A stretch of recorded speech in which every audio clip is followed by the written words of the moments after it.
Hello, everybody, and welcome to this episode of Sylvia and Peter talking about mental health and well-being in various settings, life, work, whatever. And we're trying to be enthusiastic about this. Oh, excited.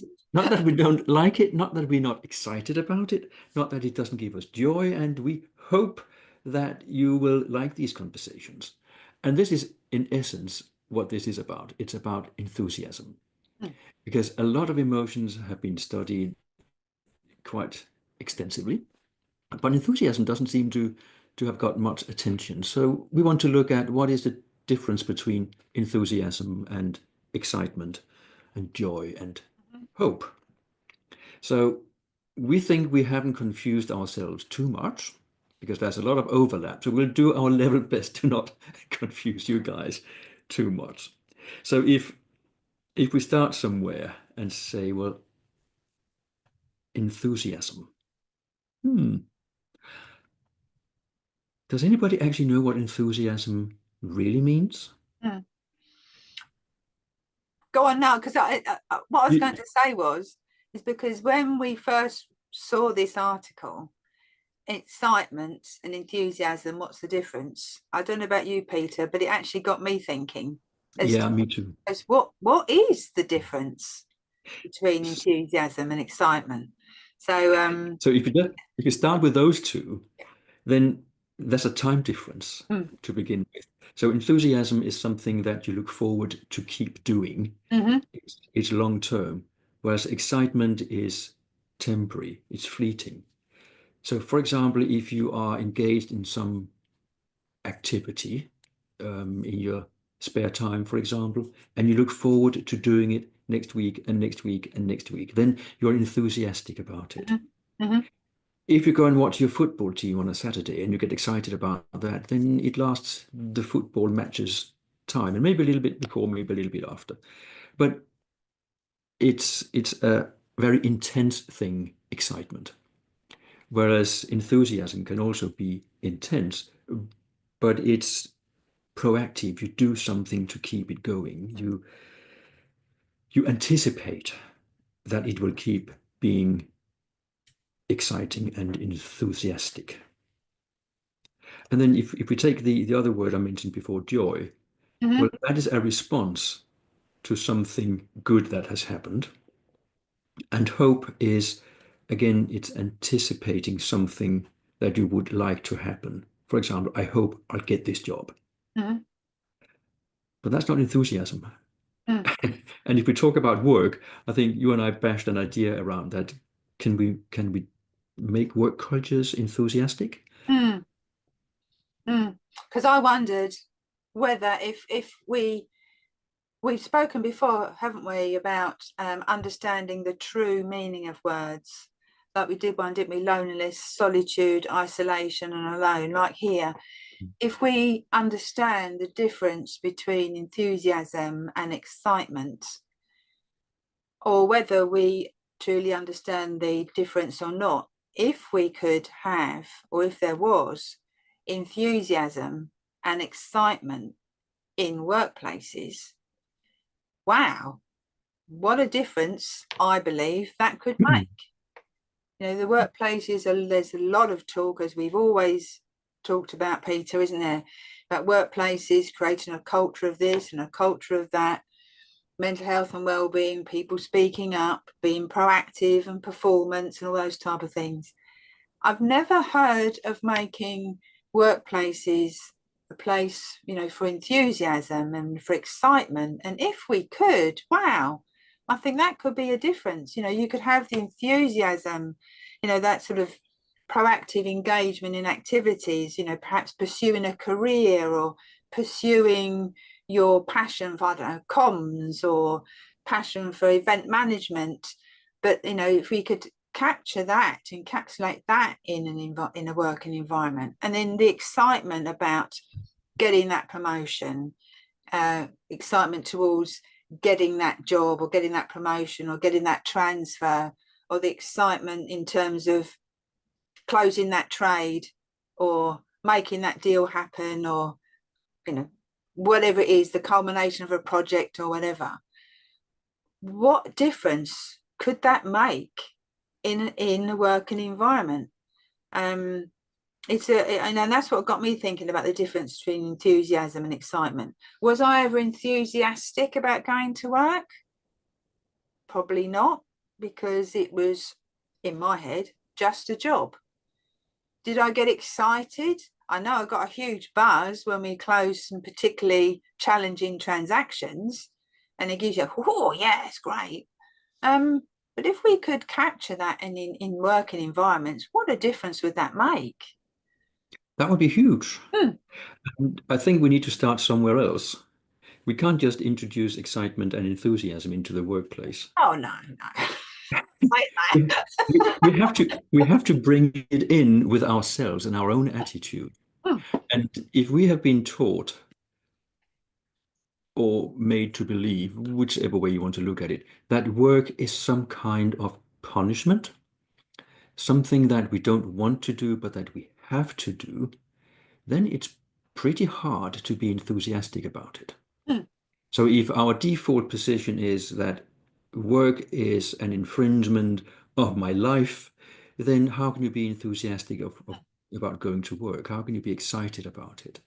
And if you talk to people who are employed, you will often find that there's less enthusiasm and excitement than amongst those who have started their own businesses and who do things on their own terms.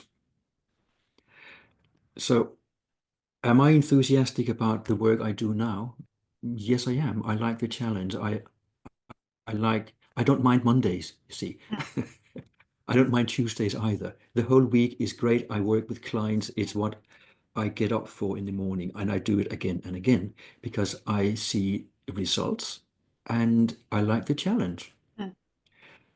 But I had jobs where I went to work because I had to earn a living. Hmm. It was all about just making enough money to make rent and something to eat. That wasn't exciting. It wasn't something I was enthusiastic about. And I spent most of my time looking for another job, a Hmm. career change, because where I was not where I wanted to be. Hmm. It's interesting how, we talk about enthusiasm and excitement, whereas excitement, we can actually see someone's excited. Yeah, well, it's like a behavioral thing, whereas enthusiasm, it sort of smolders, it's there, it sits there, it's quietly expressed through, I don't know, consistent actions or dedication or commitment to, I don't know, an endeavor, your career path, what we're passionate about, that sort of sits there underneath. Whereas excitement, it can be, yeah, let's done that. Whoa, that's fantastic. Um, and enthusiasm is great, because if you have that enthusiasm, i.e., that quiet commitment to something, it really is, a motivator, a driver, that we can work towards what we are passionate about, and then the excitement of those little milestones along the way. And I think that's really, I'm not saying that workplaces create that, is we create it within ourselves. But if we're in an environment where we want to have a career where we end up being X, if you're in an environment that can give you those opportunities, then the enthusiasm won't wane. The enthusiasm will remain, that we know that we can work towards that, have those little excitements of milestones. And I think it's interesting to understand the difference between enthusiasm and excitement. I've always been enthusiastic about what we talk about, people achieving things they didn't think possible, overcoming things they didn't think possible. When we speak to a client and they achieve something that they didn't think, I don't know about you, you get that, that excitement, that yes, although you don't say that in the counselling environment, but inside it's, yeah, wow, that excitement that they've seen the light, had a light bulb moment, or that they've seen something or recognized something they haven't seen before. But the enthusiasm still sits there smoldering, that to enable people to do things they didn't think possible. So it's an interesting how this article has actually sparked in me the understanding of the difference between the two. And I think it is important to put into the mix here that you can be enthusiastic about something without being excited about it all the time. Indeed, yes. So if I take someone as an example, like my mom, for example, she was a girl guide in Denmark for, I think it was 81, 82 years from she was very young until she died. She was enthusiastic about the work she did with the Girl Guides. Mm, And she had a lot of aggro and politics and uphill struggles with that job and those activities a lot of the time. But she kept at it because that was what she was enthusiastic about yeah. outside of work. Mm, It became maybe a lifestyle, you could say, but it was something that there was nothing that could happen that would make her stop. mm, mm, She would carry on, she would take the next fight if there was a fight to be had, and then she would take all the joy that came with it as well. mm. And that is that mix that we need to remember is part of enthusiasm. Yeah. So enthusiasm is not just endless excitement. No, no. That would be quite exhausting, wouldn't God, goodness me. You make me get excited all the time. Then what do you do then to make it even more special? It's it? interesting, isn't Indeed, it? Yeah. yes.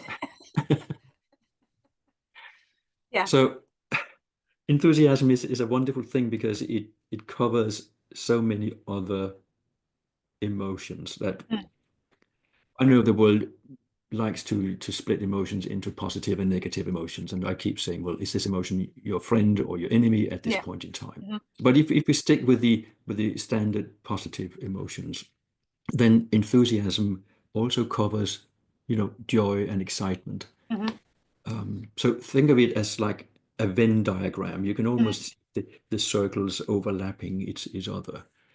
So yeah, it's one of those where you are looking forward to getting more of the same. mhm, mm, I think that is part of how I would define enthusiasm. mm. And I think, as you picked up right from the very beginning, there's the time angle. Hmm. Enthusiasm is like a sustained long term, whereas excitement is, circumstantial, situational, short term reaction, often sparked by a specific event or a specific thing.